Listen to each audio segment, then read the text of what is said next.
Good afternoon, everybody. Over the last several days, the United States has been responding to events as they unfold in Ukraine. Now, throughout this crisis, we have been very clear about one fundamental principle.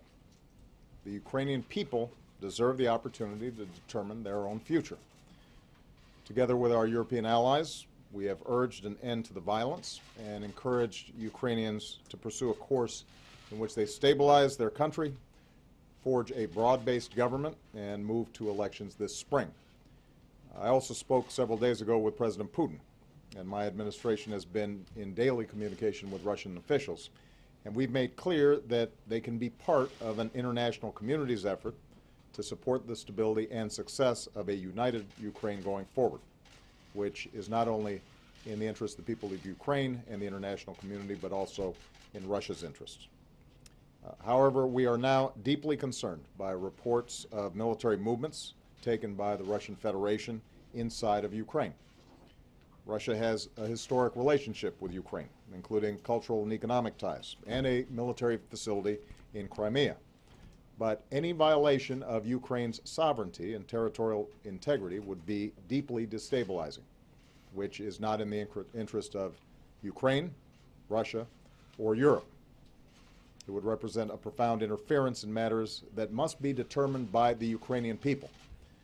It would be a clear violation of Russia's commitment to respect the independence and sovereignty and borders of Ukraine and of international laws.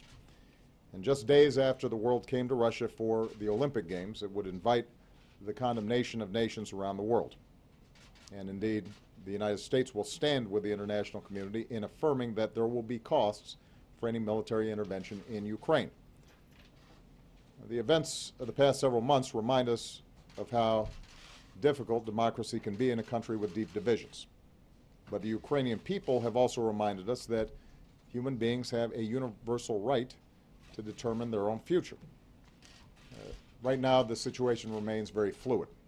Vice President Biden just spoke with the Prime Minister of Ukraine to assure him that in this difficult moment, the United States supports his government's efforts and stands for the sovereignty, territorial integrity, and democratic future of Ukraine.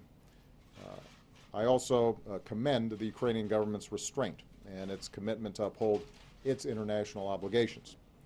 We will continue to coordinate closely with our European allies. We will continue to communicate directly with the Russian government, and we will continue to keep all of you in the press corps and the American people informed as events develop. Thanks very much.